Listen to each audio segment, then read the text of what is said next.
every team had a green egg, and we brought one of our loco boilers with us. It started out we were about ankle deep water, and we're out there cooking. We're cooking these lobsters we caught. We brought in shrimp, the Wow. Key West pink shrimp.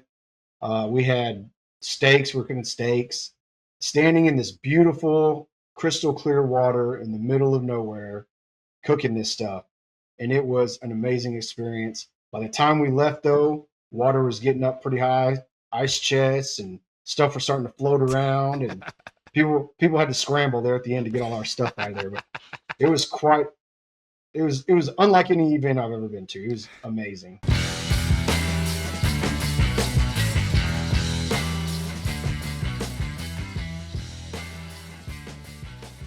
All right, y'all, welcome back to another edition of Tigs Bits. Tonight, I am joined by a familiar face, and I believe this is his fourth appearance on the show. I think that's right. But JD Marsh, love having him back again. He is knocking on the door of being on the very exclusive and very elusive Tigs Bits 5-Timers Club. Yes, we've been doing this long enough that we've had a guest on 5 times, almost, and it won't be long before we can do that. One more, and we might have to get him a jacket or some kind of a custom pit or something like that. But look, JD is a seasoned pitmaster from Texas and the founder of Pantano BBQ, his brand new venture bringing bold seasonings, sauces, and all that good Texas heat to the masses. And tonight we're going to talk about competition barbecue, some of his seasoning secrets, what it takes to build a lifestyle brand from the pit up, and why brisket ain't what it used to be. We'll also get into some Texas music. I got to hear some of his thoughts from coming back from that Turnpike Troubadours show at Oklahoma State. You know we're going to dive into that. And look, if you're listening or if you're watching, make sure that you head to tigsbits.com. That's your home base for everything Tigs Bits, new episodes, food content, show updates, me rambling, and more and more. Look, let's roll. JD, what is up, my brother? It is so good to see you. Thank you for joining us once again. What's up? Glad to be here. Always happy to be with you. Yes, sir, man. Been busy, man. Been busy. I know we all have. Oh, it never ends, does it? That road never ends. And that's fun, though. That's what keeps life going, keeps everything ticking. And yeah, it's so good to see you again, man. You were one of the first guests in season 1, and I guess we've just basically done this every year now. You know, it's like it's time, and it's due. You're due. It's time for you to come on again. Yeah, it's been a minute. I can't remember when the last one was. Sometime last year. I don't remember exactly when, but it's been a minute. It has. It's always good to see you, man. It's always fun to pick your brain, see what's happening. Just there's a lot of genius in between those blue headphones, folks. If you're watching this, don't let him fool you. Don't let him fool you. Well, look, I kind of want to start up. We've got to catch up, obviously, but you could go back, listen to some of our previous episodes. We got to tap dance around some of that for you guys that are new and never heard this before, but we're going to give you a 30,000 foot overview kind of what all JD does. So let's rewind the smoke trail a little bit, and before the rubs and before the Astros gigs, we'll get into what made you take a leap into barbecue full time. We'll start there. Yeah, so we started a buddy of mine back. I can't even remember how long ago it was. It was before we had kids, so at least 15 years ago. Me and my buddy, just something to do on the weekends. We started doing chili cook-offs because it was easy. It was cheap. All you needed was a little pop-up tin, a fold-up table, and a little stove, and make some chili. So we started doing that and having a lot of fun doing that. And we kept going to these chili cook-offs and started seeing a lot of them. They had barbecue also, and we thought, we kind of grew up around barbecue, grew up barbecuing with our dads and stuff, but nothing serious. We said, well, hell, let's give that a try. That sounds like fun. Yeah. So we went out, and the first one we did, we borrowed a pit from a company that my buddy worked for. We borrowed their company pit, And then after that, we were kind of hooked, and we went out and had a buddy of ours build us a pit, which it smoked great. It was big. It chewed up a lot of wood. It held temperature nice, so it was ugly, ugly, ugly. It was a true homemade, like farm made Yes. barbecue pit, and that's what we started on, and it kind of just took off from there. And we got to where we were doing, I don't know, 10 or 15 a year, and that's slowed down a lot now, just because we're all busier in life with kids and Right. baseball and FFA and this and that and jobs, and so now we're down to probably 5 a year. We have our certain few that we like to do every year, and that keeps us pretty happy. We just don't have time to do it as much as we used to. Well, you But we still just have a good time doing it.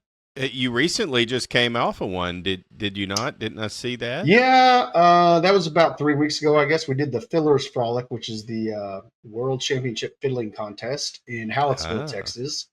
And that's a pretty big cook-off. They've been doing it for a long time. There's about 150 teams there, oh and wow. it's kind of a wild one. They have a lot of categories. Most of the ones we go to, they have brisket, ribs, chicken. Some of them have pork, and then a lot of them will have like beans or steak or something. Fiddler's Frolics, they have. See if I can remember all. They got barbecue sauce. They got gumbo. They've got they have steak. They have beans. Uh, I'm forgetting a couple things, but they have a lot of Yeah. different categories on top of the regular category. So it's a lot of fun. It's a 2 day event. You cook Saturday and Sunday, so it's a long weekend, but it's fun. I've gotten involved recently with these food things. I'm sure you've kind of seen that too on social media on some of our stuff of running around here in Louisiana and these anything over rice and stuff in a pot, a burger cook off. I've been asked to judge this pit versus pot thing that's happening in Morgan City later this summer. I think it's in August 9th, I think, if I remember right. That's going to be a lot of fun. He kind of explained what's happening. Anything you can cook in a pot counts, anything. And then, of course, anything you have to cook on a grill or a pellet grill or smoker or whatever for that. So it's going to be interesting to see what happens in that stuff. You've obviously been So is participating in that two these. is that Go two ahead. different categories? Is Yes, it the pot category and then the pit category? It's two separate categories, or they two going separate against each other? two separate categories, Okay, but then there will be an overall grand champion champion overall. dish. Yes, grand champion kind of deal. That sounds I'm pretty look. fun. Oh, it sounds like a freaking blast! I can't wait. Yeah, that's I different. can't wait to do it. Have you ever been a judge in any of these types of events? All these that like these aren't. A lot of these are not sanctioned events Right. that I'm going to. They're I get for lack of a better term, they're your backyard cook-offs. Uh, Sure. but those are a lot of fun, dude. You'd be a great judge. I'm surprised that no one's asked you to judge something I've been yet. asked. I've been asked to do it. I don't know. You don't I want to haven't do done it. it. One time I judged chili years ago, and I said I'd never do it again. I like spicy stuff, but there are some people with their chili, they just absolutely try to kill you. And I said, Uh, never again. that's what did it. It was more so just the amount of food, and that some just was just too damn hot. Yeah, It's just right. yeah, that makes sense. That makes Yep. sense. Well, yeah, it's fun that whole food world and what starts to open up from it though, and I mean it's like I've told folks and Jr. and Blasey and all of them, as we've done this show, it's like, dude, people love to eat. They have to eat. You've got to 100%. eat. You have to eat. And if you can make food content that is compelling and tells a story and all of that, man, you got it made. And I've got there's a lot of these folks that I've been starting to hang around and run in a social media circle, I guess, for whatever it is. Great people, love them, man. I mean, just so supporting and all of that. But fantastic cooks, and they are cooking stuff I ain't ever cooked in my life. I've had it, and I've had it from other Right. people, but by watching that stuff, I get the confidence like I can do that. It's Yeah. not that I'm better than anybody or anything like that. It's like, they make it sound so simple. And then I cook some of these things, and I don't think they turned out the way they did for them. But Like, it's like trial and error with barbecue. I learned how to sure. make a brisket right, and I learned, all of that stuff. You learn your temperatures and just getting it locked in, and your times and all. You just know. I'm I'm the just not same there way. yet. I've got the certain things that I know I can cook really well, but I'll see a video on TikTok or on Instagram or something. I say, man, that looks interesting. I'm going to give that a try. Sometimes it works and sometimes it doesn't. Yeah. I don't think they tell you all the secrets in those videos. No, they absolutely do not. I've made some videos. I haven't made as many as a lot of these folks, but I've made a few. I didn't tell everything. I'm not, there's just some Right. things that you're just not going to tell. It's just, Yeah, for sure. but you get the basics and you add your own Right. little flavor into it. Yeah. That kind of leads me into to everything. He basically starts with chili cook-offs, progresses on up. End up at one point you're catering. You probably still do. I would think you still do cater for That's the my main. Astros. Yeah, I mean that's your main gig now. So we did the Detroit Tigers. They were in town the other day. I think this is 5 years in a row that we've done the Tigers when they come to town. Oh, really? So we did that. Yeah. Does Detroit request this? Like it's Their something nutritionist who sets up their meals calls me. Oh, wow. That's cool. That's really cool. So that's how that works in Major League Baseball. You've got all Major League Baseball teams have a nutritionist, and that's interesting because they go to all 32 cities. That's right. And they've got it lined out before the team gets there. I would be calling y'all too if if I were any of these other major league teams, especially Detroit. Hell yeah, you're not getting this anywhere else. And that's what I tell like the clubhouse guy, the visiting team clubhouse guy. I'm like, hey man, if other teams are looking for a barbecue, give us a call. But it seems like it's always just Detroit for some reason. That's interesting. That is interesting. And they probably have their rotation of people to. I'm sure everybody. And the only other place that I think would give a good standard of Texas barbecue and one would be, the hated Rangers. But I mean, I would think that they have some pretty good catered food. I would probably be if Detroit probably eats well when they go to Arlington as well. Yeah, it's funny. Arlington, we went with the Astros for 2 or 3 years. Every time they would go to Arlington, we would travel with them and cater them in Arlington. Really? That was a lot of fun. Yeah. Yeah. We'd haul our pit and everything up there and cater their post-game meal when they played the Rangers. Oh, that's freaking cool. That's awesome. Yeah, that was fun. Yeah, I guess so, man. I guess so. And then those of you listening may not know from catering and doing that, he had a partnership with Alex Bregman. They had Breggy Bomb. But you had made your own seasonings prior to that partnership, correct. So kind of fill that in real quick. We were doing catering, and we started a line of barbecue sauces and barbecue rubs, just stuff that we had developed over the years, cooking. Decided we were going to give that a run. We had 3 sauces and 2 rubs to start out with, I think is what we had.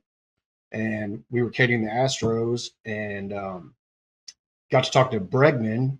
And he had his salsa line and wanted to expand into something else. And he said, hey, y'all come over to my house, cook me dinner, and bring your barbecue pit, and let's talk. And it grew from there. So we launched the Breggy Bomb line of barbecue rubs and barbecue sauces. And that went for 2-3 years. And then that kind of dissolved away. And now he's not in Houston anymore. So now I'm back rebranding and starting my own thing once again. There it is. And really what was kind of led me to talking about my friends at Farm to Fire, they have that kind of, their seasoning, they have just they call it booyah, which is just, I guess in a sense, they're all-purpose seasoning, but they worked in South Texas a lot. Mm-hmm. So they developed these citrusy, that kind of flavor, which you're originally from South Texas. So I know That's right. Exactly what I'm talking about. They're the only seasoning, and this is no disrespect whatsoever to these amazing seasonings here in Louisiana, these Cajun quote-unquote seasonings, all-purpose seasonings. Fantastic. I use them every day. I love them. But that's the thing with the seasonings that you made prior to Breggy Bomb, then with Breggy Bomb under that label, and then fortunately got to keep those same recipes. the whole tie-in is that I would love for you both of you guys to meet at some point, and I'm sure that y'all will, because y'all bring this quality that's unmatched to anything else that I've had. And I mean, again, no disrespect to the fine people, that everything I've got is amazing from folks, but y'all's stuff is just on another level. What is it in South Texas that puts that together? Because even Matt and Tobin would say that, you know, this isn't a Louisiana seasoning. Now they put their little flair and stuff on it, of course, but that's a South Texas deal. What's up with that? It's just that Mexican influence of growing up in South Texas. You get those Mexican flavors, a lot of peppers, a lot of chilies and different things. And I think it's 100% the Mexican influence. You're talking about the burrito tacos. Obviously, that's how they learned how to make burrito tacos, being from South Texas. Oh, yeah. But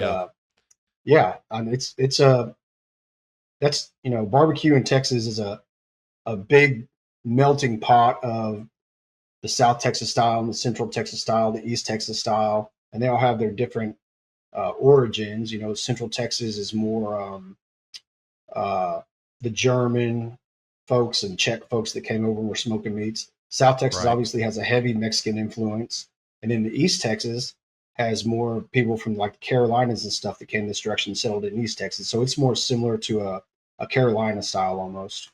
Right. Yeah, they all have their influences. Me growing up in South Texas, but then I've lived in Southeast Texas for the past 17 years, so kind of a mixture of the both. I like them all.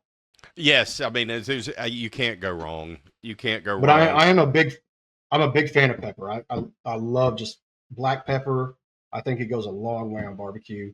Like my brisket rub is a very, very traditional Texas brisket rub. Salt, coarse pepper. It's got a little garlic in there.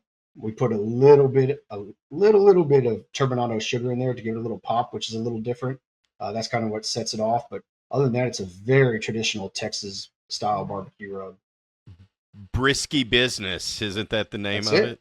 I love it. So let's see. I just got these yesterday. The first sample bottles. Yes. It looks great. I love it. So I love it. So just got those in yesterday. That's what I was going to ask. So where are we from the last time we spoke? The last time that we did this, you had not named everything. You were still working on you knew Brisky Business. That was locked in. Right. That was the only one I was going to keep.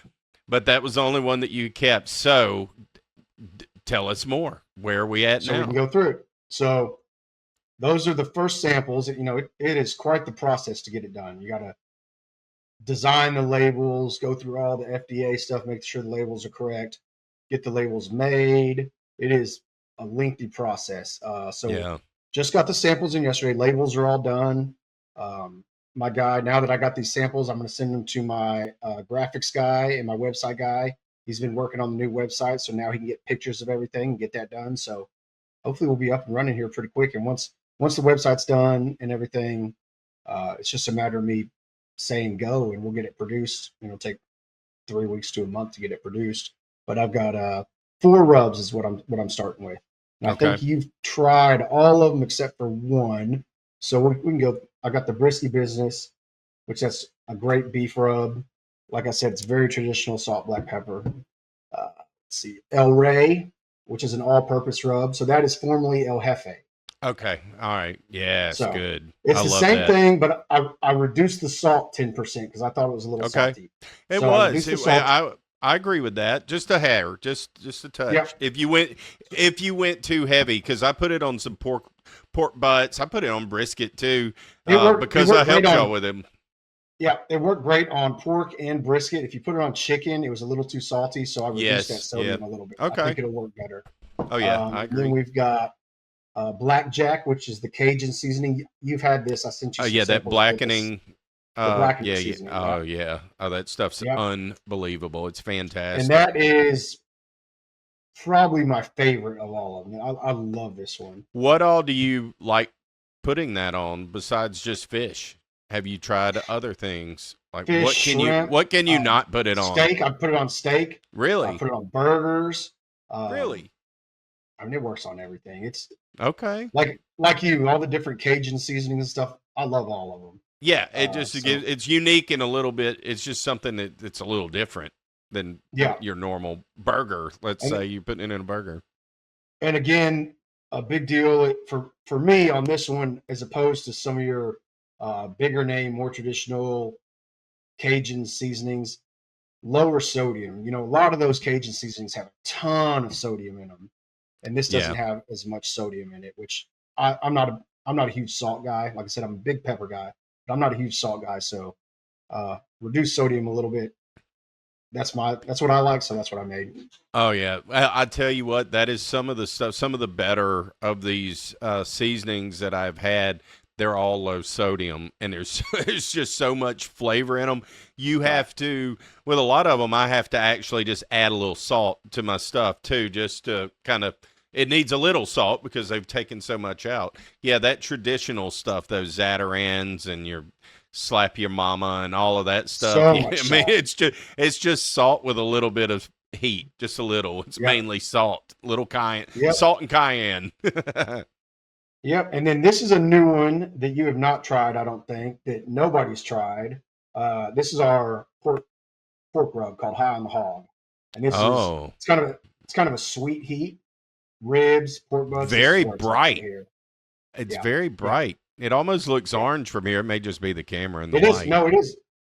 Is It's it? not quite as orange as it looks on camera, but it is orangish. Yeah, for sure. Huh. And it, like I said, a sweet heat. It is on ribs.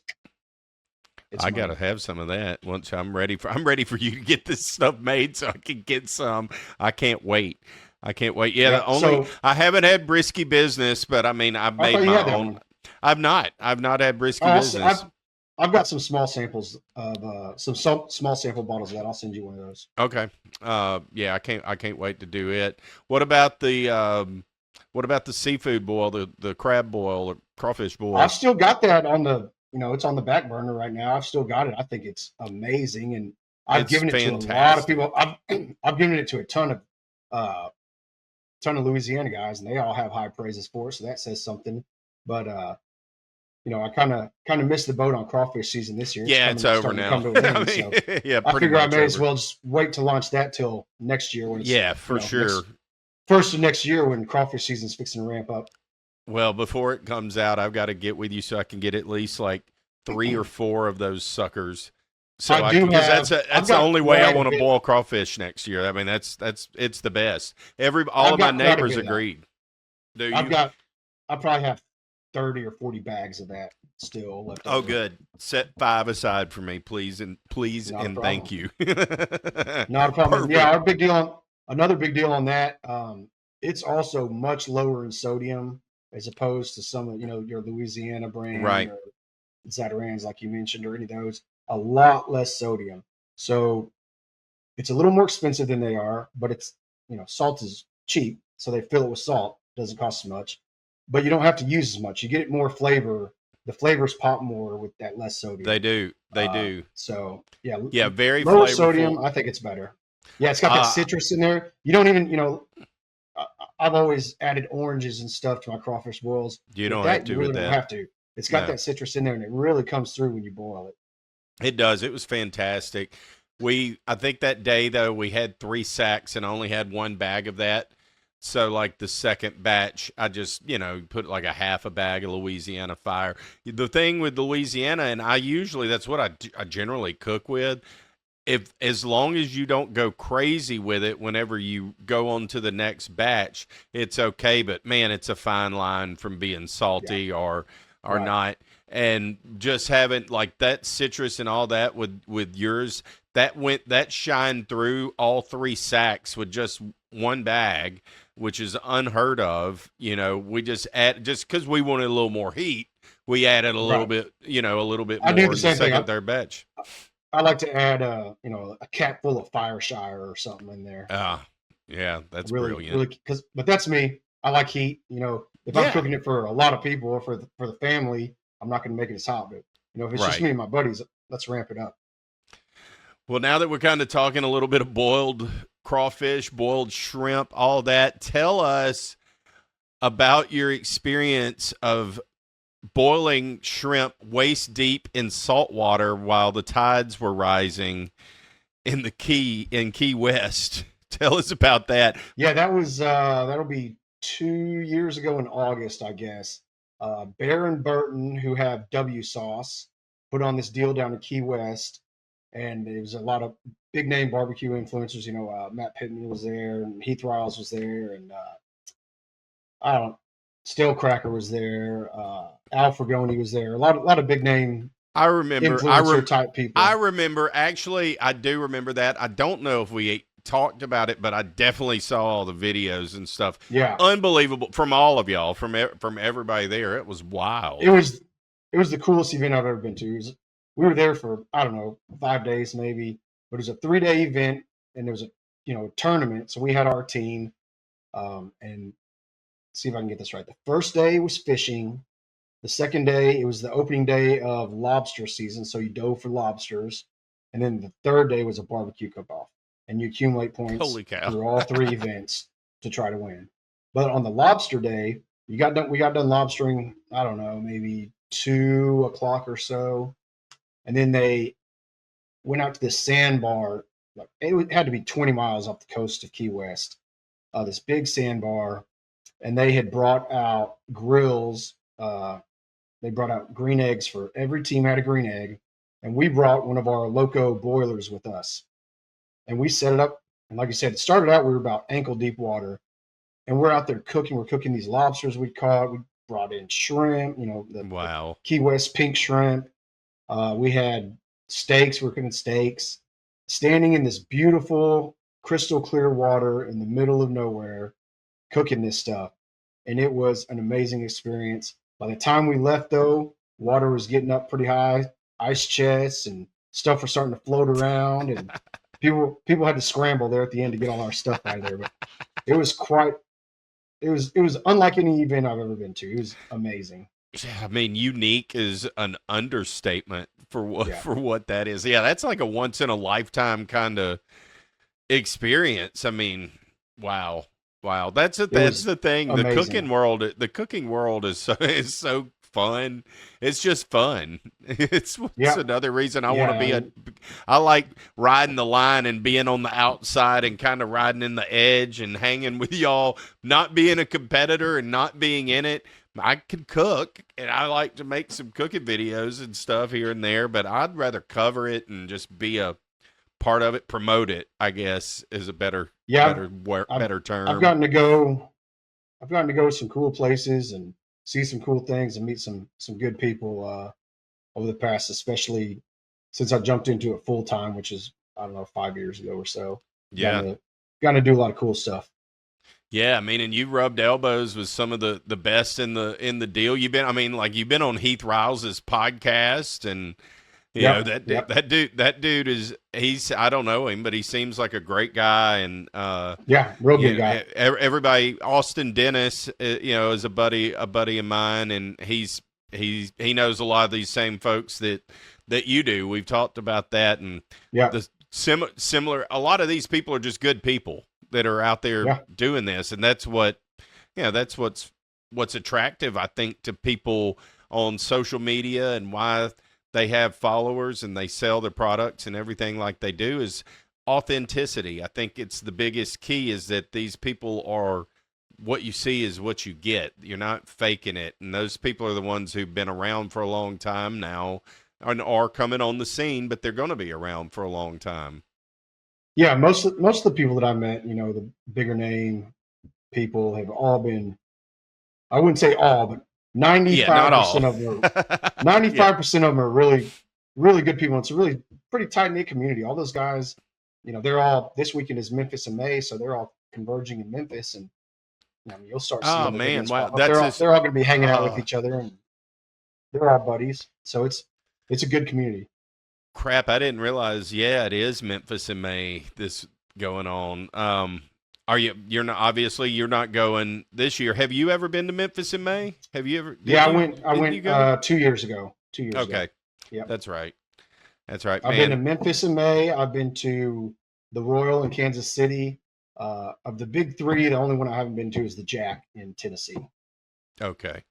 And that's that. Yeah, a guy Rusty Seasonings. They won. They won like dessert or something at that one that's it. I guess it's at Jack Daniel's deal. Is that Yeah, where? Yeah, the Jack Daniels. Yeah. Lynchburg or well, Yeah. wherever. Yeah, he showed me this dish, and I mean, good God, it's not your mama's. It's not your mama or grandma's dessert. This thing was like in a trophy with milk lined around it and all this. Just, I mean, it looked unbelievable. That's how it was when we went to Kansas City a couple years ago. It was our first time there. We didn't really know what we were getting into.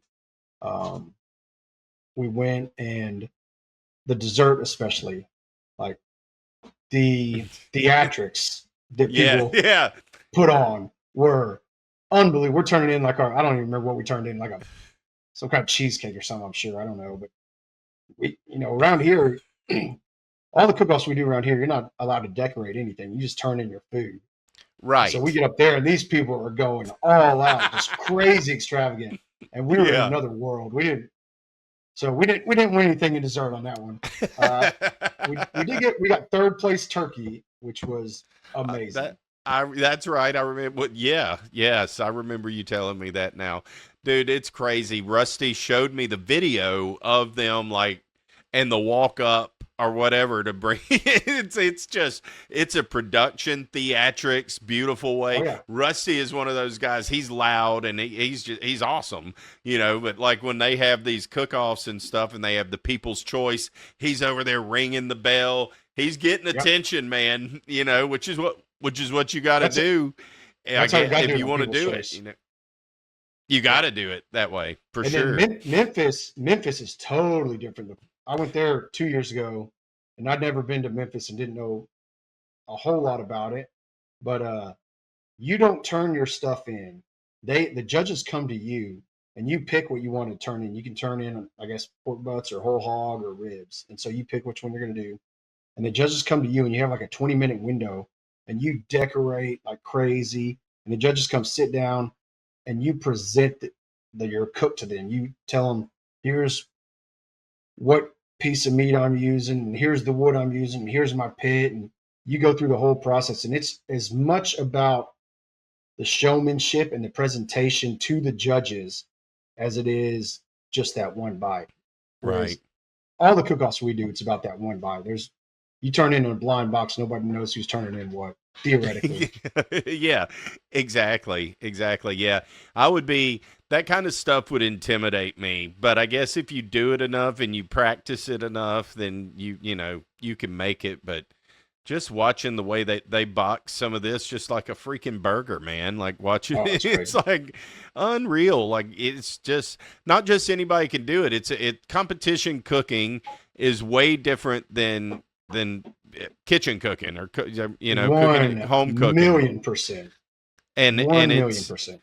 Like you said, theatrics, that's a good way of describing a lot of the way that this goes down. You're not going to have this presented to you at your home, or if you're throwing a party, typically a normal party, you're not going to be coming out with all of this stuff because it isn't going to serve enough people, number one. It's for show and all that. Guarantee you it's good, but there's no doubt it's good. But like I said, it's from what I saw at Memphis, at least a big chunk of it is that presentation, you selling it to them versus just the bite.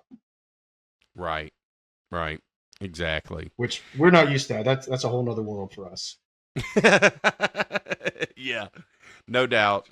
Yeah, it is. So it's interesting just to see how all this process works. I'm looking forward to getting more involved and being around it, trying to not gain weight throughout it all, which that's the problem.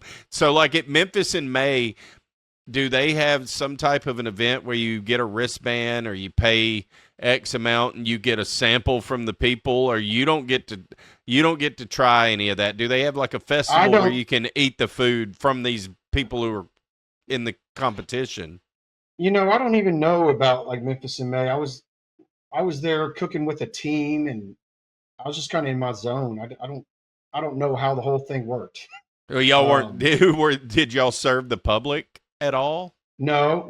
Okay. There were people that you knew, friends and stuff would come in. We always had food, and friends and stuff could come in, or people that you Yeah. knew could come in and grab some bites and stuff. But it wasn't just random public walking through. And really, Okay. I was pretty surprised at the size of Memphis in May. It was not as big as I thought it would be. Um, but yeah, I guess I'm used to Houston and San Antonio, and then those are huge, and then Kansas City is insanity. That's like 600 something teams. Uh, Memphis is not quite as big as I envisioned it to be. Okay. All right. Well, that's it. That's interesting. That's an interesting take. I Yeah, love it, man. All right, dude. Well, look, I mean, you're not just a barbecue guy. Let's shift gears for a second because, you're also a Texas culture guy. I would call you that. You love music, boots, wild yep. stories, good company, and you live the lifestyle. So let's talk a little bit about that. And some of these things moving forward tonight, I'm going to have a little more rapid fire questions. So I'm just going to start right off the bat. Who All are right. your top 3 all time Texas artists? We're talking about music now. Guy Clark, Robert O'Keen, Jerry Jeff Walker. Easy. It, That's easy for me. I've got all three of their posters on my wall right over here. wow. I mean, no hesitation at all. None at No all. hesitation. That's Well, an easy question for me. it Those are all is. super old school guys, but those are the guys that started it all. I mean, to me, Guy Clark is the greatest songwriter to ever live. He is my absolute favorite. Um, Tomorrow night, I'm actually going to a deal here. It's in Houston. They do it every year. It's called A Night for Guy, and it's two guys that wrote a lot of songs and were very good friends with Guy Clark. They kind of put this thing on every year, and they bring in a bunch of different musicians, and they all sit around and play Guy Clark songs. It's this cool little Oh, venue. wow. There's I don't know 150 people there or something maybe, but it is a really cool event, especially if you're a Guy Clark nerd like myself. But he's my number one, and it's not close. And then Robert O'Keen, probably number two, and then Jerry Jeff Walker. I mean, that's 3 freaking Texas legends right there, Absolutely. dude. Yeah, that's awesome. That's awesome. Well, you introduced me to Shiny Ribs, Oh and yeah. they're definitely maybe not in the category with those 3 legends, but they're very unique and they have their own Very unique. style that is unlike anything else you've ever heard. So Don't tell us even a know little. how to explain it. You can explain it. It's rock and roll in a sense. It's It's with I it's don't know. country and blues and rock and roll, and I think Kevin Russell, who is Shiny Ribs, I think he calls it like swamp pop or something. Eh, I don't know He's what it is. he's got some R&B in He got him some too. gospel in there. I mean, Yeah, it's a little bit of everything.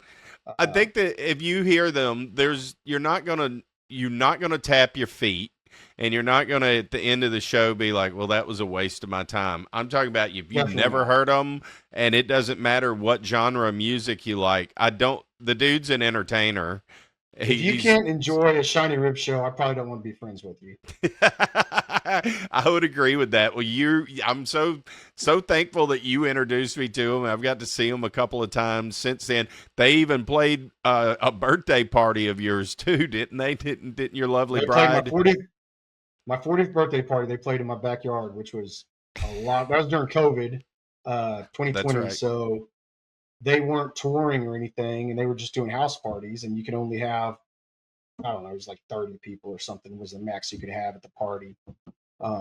And it was just Kevin and then the two backup singers is all it was, and it was amazing, amazing.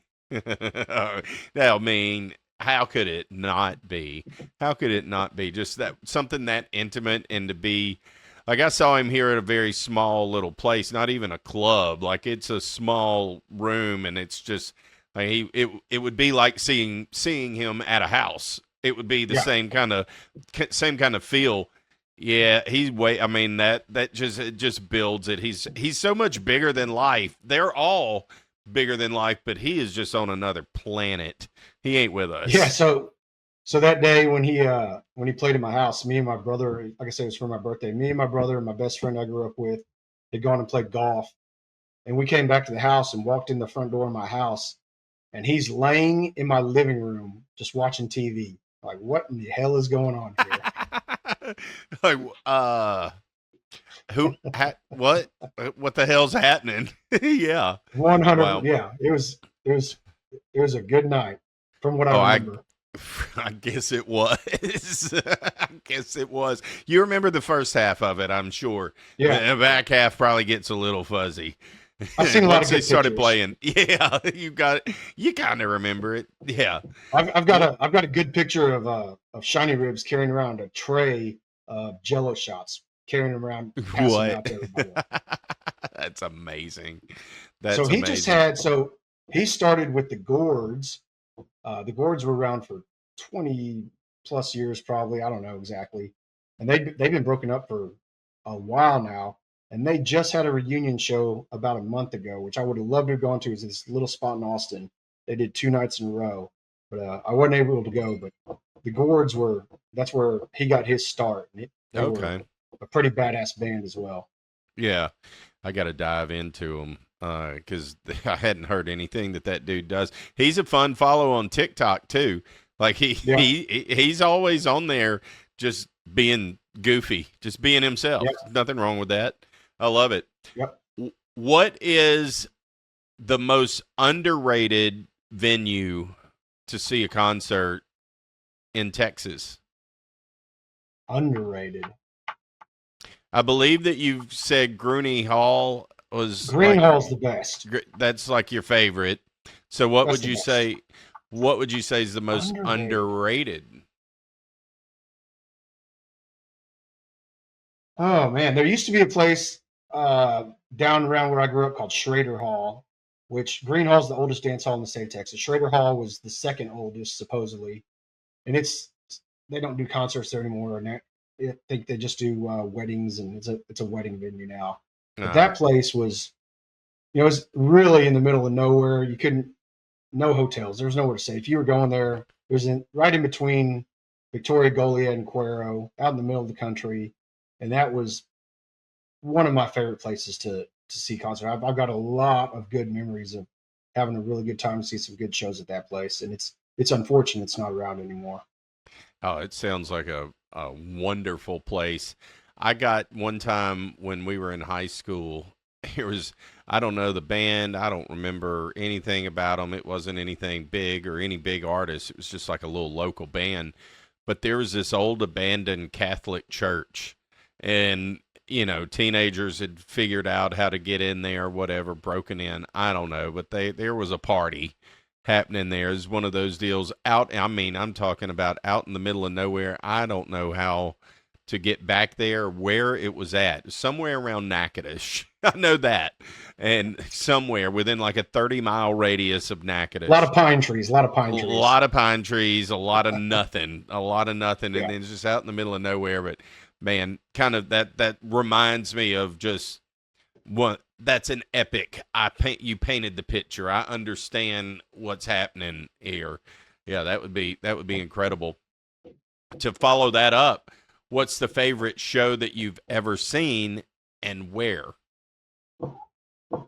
the best the best venue I've ever been to is Red Rocks, and that's Yeah. hands down. It's not even close. We went and saw Yeah, Turnpike that Troubadours goes without there. saying. Same. When they got back together a few years ago, that was the first shows they announced, and we got to go. And there's no other place like Red Rocks. That place is No. unbelievable. Yep. Uh, Best show I've ever seen. Man, I don't know. I've seen a lot of shows. I don't know. I'd have to really think on that one. I've seen a lot of good shows. Well, I'm the same. Look, it's the same way for me. I mean, I did a whole podcast. You can go back and listen to it. My top 10 concerts at some point in time, like the first year that I ever did the podcast, and that top 10 hasn't changed. It's still. I'd have to really sit down. That's. I'd have to really sit down and think about that one. Give me your top. Give me a top three. Like, what's the first one that comes to mind? It may not be the best, but it's something that like that's the first thought. I remember one that really sticks in my mind was it had to be 2001 or 2002, somewhere in there. And it was at Schrader Hall, which I mentioned before. Charlie Robinson was playing, and that was kind of at the peak of his popularity. And I remember that place, old dance hall, just people just partying like crazy and stomping their feet, and the whole building was shaking, and it Oh was yeah. pretty. That one always sticks in my mind for some reason. Yeah. I love I don't, I that. don't I don't think it's the best show I've ever been to, but it really sticks in my mind. Yeah, well, I mean, that's it. That's it. That's the thing. It's hard for if you've been to a lot of shows, and you have, and I have, to say what ultimately and truly is number one. That's tough. Now, for me, mine's still Metallica in 1997. That hasn't changed. I don't think it ever will, just because of everything and the way that it unfolded. This no cell phones, no knowledge of what Right, they right, were right. doing every night and stuff. No preview. Just saw it I mean, hell, raw. that was kind of even the same back in 2001 when I'm talking to you. You didn't have any No, they social media, or I didn't. I had a You cell had a phone, no phone, but you camera. weren't on it the whole damn time, and you definitely couldn't No, scroll the internet. And I didn't have a camera or anything. right, exactly, yeah. I mean, there's some of that stuff, man. I miss some of that stuff. Maybe it's Yeah, just maybe I'm just getting old, and maybe I'm getting older and more nostalgic. But I think it was a lot better when we didn't have as much distractions with phones and everything else in the constant internet podcasts, just all this right, right. stuff that it's just kind of just dial it back. Now, dialing it back, that reminds me of, I don't know how much you can talk about this, but I know that a few months ago we had dinner here. Y'all were rolling through Baton Rouge and got to have a great dinner at Jubin's with It y'all. And was a you were great dinner. I love that place. It's so freaking good. And you were talking about this thing that you do basically where you don't have cell phone communication. You're on riding a horse. You're in the wilderness and all that. I can't remember everything it is. What can you tell us about that? Because it was fascinating. It's just an organization I'm part of. There's, I don't know, 500 members or so. We get together once a year for a week out in the very remote hill country of Texas, and there's no cell phone service or anything. We do have some Starlink in case people need to do some business or something, but Okay. um, it's pretty frowned upon to be on your phone out there. And for a week, and there's rodeo events every day, and we ride trail rides every day, and uh, have a lot of fun. It is Oh, I bet. you're playing dominoes and horseshoes and washers, and like I said, rodeo events and trail rides, and there's a Cooking lot. and We bring in a lot of musicians. There's a lot of great music every night. oh well, It's a hell of a week for sure. I Something I look forward guess. to every year. Oh, I would too. It sounds amazing. It just sounds like so much fun and a good way to disconnect from all the noise and all. I'm sure Absolutely. you. I bet when you come back, you're like a whole different person for a little while until I'm you a finally. tired person. Yeah, yeah. It probably takes you a month to recover from it, but It but takes a few. I'll go to sleep for a few days after I get home from that deal. oh, I bet. I bet you do not get that much sleep, but your soul is No, we're cleansed. up early. We're up early, and we usually stay up way too late. Yeah, then back at it. There's always something to do. Always something fun going on, or yeah, You want to not be much up. sleep goes on. Yeah, Yeah, you you don't. don't want to miss out. You don't want to miss Yeah, out on the good stuff. exactly. Exactly. Man, it sounds like fun. Well, look, before we start to wind this down a little bit, I do want to hear you talk about your recent trip to see Turnpike in Stillwater. I know that that was just from everything that I saw on social media and still am seeing stuff on social media about it. Apparently, beyond legendary show. So tell everybody out there who maybe not, and you've mentioned them a few times throughout this show. Obviously, they're one of your favorite bands. Um, Tell people a little bit about Turnpike. Give it like a quick little synopsis So of them, and then talk about that that. was Turnpike was not the headliner of that show. Oh, That really? was not.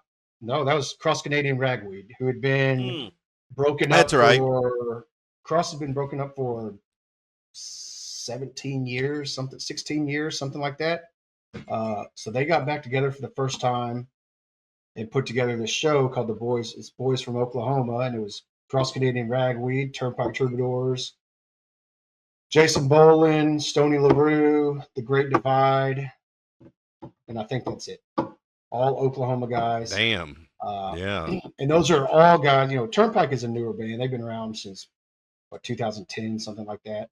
But those other bands, Cross Canadian Ragweed, Jason Boland, Stony LaRue, and Great Divide was before all of them. But that is the soundtrack to my college years. I mean, call it late 90s to 2006, maybe. That was their heyday. And I've seen some great shows by all of those guys and have so many good memories and love their music. And then they break up for 16 years or whatever it was. Them getting back together and putting on this giant concert was amazing. And so it was at Boone Pickens Stadium where Oklahoma State plays. Right. They were going to do one show. They sold it out in a matter of minutes. I think Saturday night. It was going to be a Saturday night show. They added a Friday night, sold it out. Added a Thursday night, sold it out. Added a Sunday night and sold it out. 4 nights in a row, something like 70,000 people a night. Wow. Just incredible. And so I went Friday and Saturday. I bought tickets for Friday night, and then ended up having an extra ticket. And a buddy of mine I was talking to like the week before said, "Well, I got an extra ticket for Saturday." And I said, "Well, why don't you just go with me on Friday and I'll go with you on Saturday?" So we went back-to-back nights, and it was incredible to see all those guys that you followed for 25 all plus playing years, on the same night. And then Cross Canadian Ragweed to come out and just, they were playing like 3-hour sets and just killing it. It was unbelievable. And then Turnpike, I hadn't seen them in a few years. I saw them at the rodeo here in Houston, but I don't think that really counts. You don't really get a feel for it as much. Right. I hadn't seen him just at a concert in a few years. And, I don't know how much you know about what they went through, and they broke up when Evan Felker, the lead singer, had a drinking problem, and they broke up for, I don't know, 5 or 6 years or whatever it was. And they got back together, and I've never seen, I told my buddy I was with, both of those nights, I've never seen him look happier and smile more playing a show than I did at that concert. That's and they great. Everybody put on a hell of a show. Turnpike burned that place down. Damn. It was unbelievable. I love it. I love it, man. And Stillwater, I've been to Stillwater a couple times for football games, but for that many people, everything ran super smooth. The crowd was great. I didn't see any fights or any issues going on. I think a lot of it had to do, it was an older crowd. It was mostly people my age or older. It wasn't all college kids. There was a fair share of them, but not all of them. But it was amazing. Yeah. Yeah. Well, I mean, everything on social media, it looked amazing. And not that I like these bands, and I've grown more into, they do rotate in my Spotify now because I like some of the songs and stuff, so they've hit the algorithm. But I still have to go deeper and dive deeper into them. It's like everything else. There's just only so much time, I mean, there's only so much that we can do. But I love them all. I like the stuff. Like I said, those bands when I was in college and in my early 20s, those were my favorite bands in the world. So to be able to go see all of them at one time, it was awesome. Oh, hell yeah. How could you go wrong? How could you go wrong? Well, let's start to wrap this up. I'm going to give you some lightning questions, 4 little questions, and just immediate answers. This is nothing complicated at all. Brisket, chopped or sliced? Sliced all day. Sliced all day. I tell you what, though, you turned me more back on to chop brisket just from working that Breggy Bomb event with you and you chopping it. Man, every now and then if I cook a brisket and the flat isn't just like I want it to be, it doesn't slice right. You know how that goes. Got it a little overcooked at a hair or whatever. Mm-hmm. Man, I'll take that sucker and chop it up and salvage it. Salvage that sucker. Brisket. I mean, leftover brisket, I chop up if it's leftover, I'm chopping it up and making potatoes or something with it. Yeah, it just doesn't ever heat it back up right, does it? No, When you and not at all.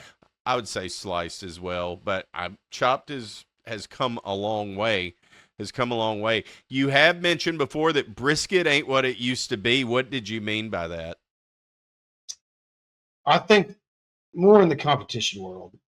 If you go to a brisket restaurant or the way I cook for caterings, it's pretty traditional. I've got 15 briskets cooking right now that I put on at 3 o'clock this afternoon. That's awesome. But it that's pretty traditional still.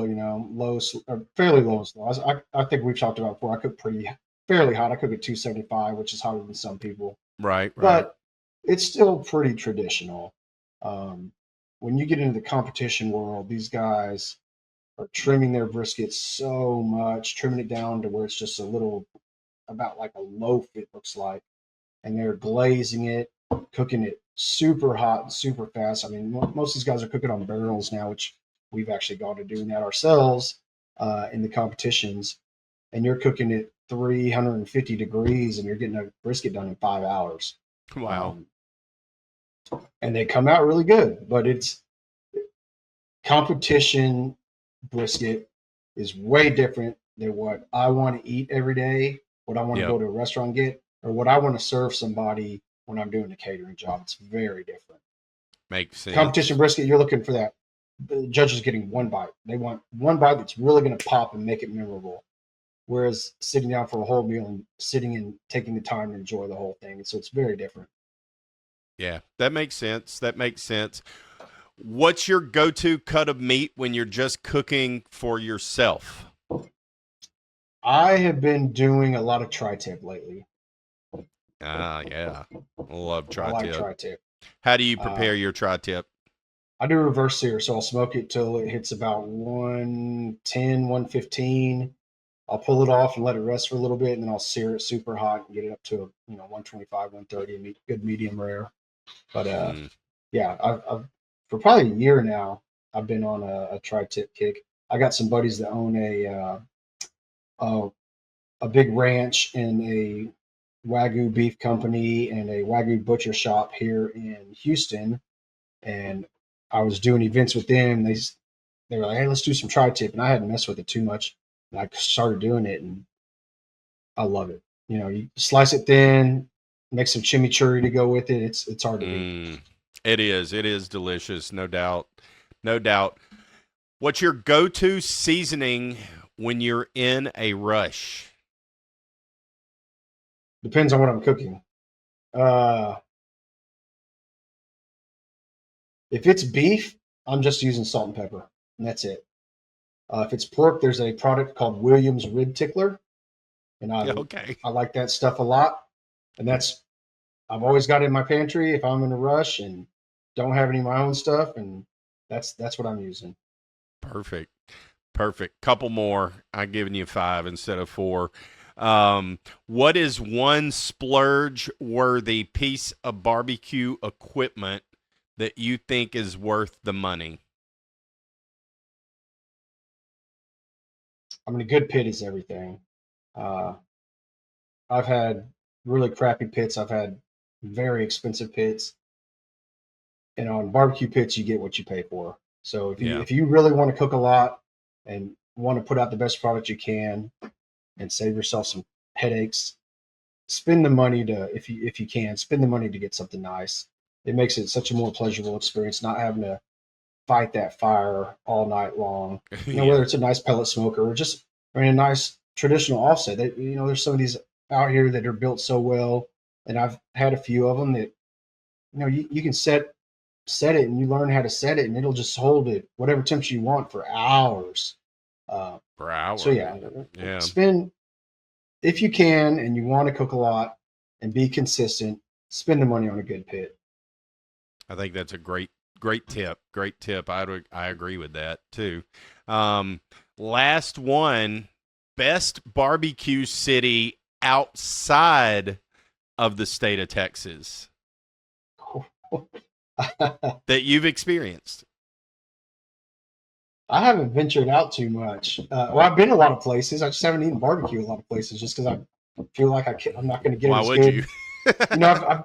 We went to Memphis for this several years ago. We went up there for an Aggie game. They were playing Ole Miss, and we stayed in Memphis. And we Right. went and ate at a couple of the big name barbecue places in Memphis. It was terrible. I would never eat barbecue there again. I didn't like any of it. I've tried barbecue a few places. Nothing really sticks out. I think we talked about one time. I know we talked about one time because you put it on a little clip on TikTok about this place called Back Beach Barbecue in Panama Pensacola, City. no, Panama City Beach. And the owner of that company actually reached out to me after you put that on TikTok. Did he really? Yeah, he sent me a message. Yeah.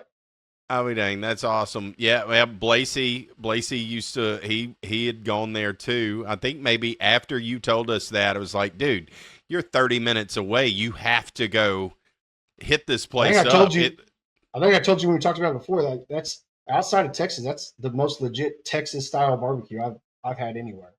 Yeah, I follow them on social media, see their stuff every day, and I just drool. Yeah. I'm like, oh God, I wish they were I wish they were closer to me. I wish they were. Well, there it is. They're doing big beef ribs and stuff. Right. Just like a lot of places. Just like they do in Texas. Yeah. You don't see that outside Texas very often. So I know of places that around the country that I've been told by friends and stuff that, man, this place is really good. I just haven't been to any of them. So they're out there. I just haven't been there. When I go out, I think who was it? Dang it, I'm gonna mess this up now. I don't remember who it was, but somebody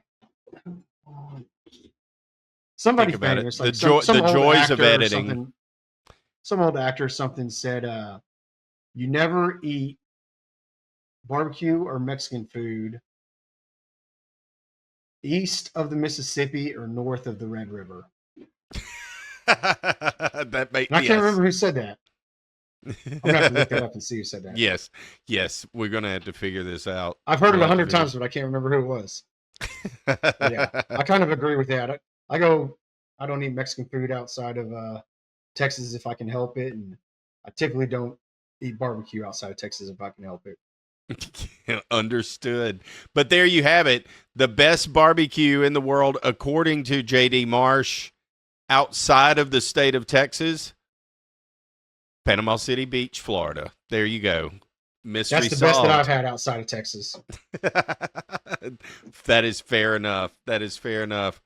And I've been there a couple times. It wasn't just a one-off. I've been there a couple times. No, that's right. You have been there more than once, for sure. I know that it has come up before. And hey, shout out to Back Beach Barbecue. Back Beach Barbecue, yeah. Yeah, because it's on Back Beach Avenue, if I remember right. That's why it's called that. So, yeah. I think we talked about it before, but I was driving by there. We were driving by there one day and drove by, and they had two big offset smokers out in the parking lot going. I was like, oh, that looks interesting. Whipped in there and what is happening? Walked in the door, and they're playing Texas country music on the radio, and they have beef ribs. Holy crap, where am I?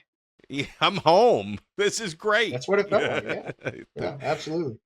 I love it, man. I love it. Well, thank you for joining us tonight, JD. Appreciate everybody. Anytime.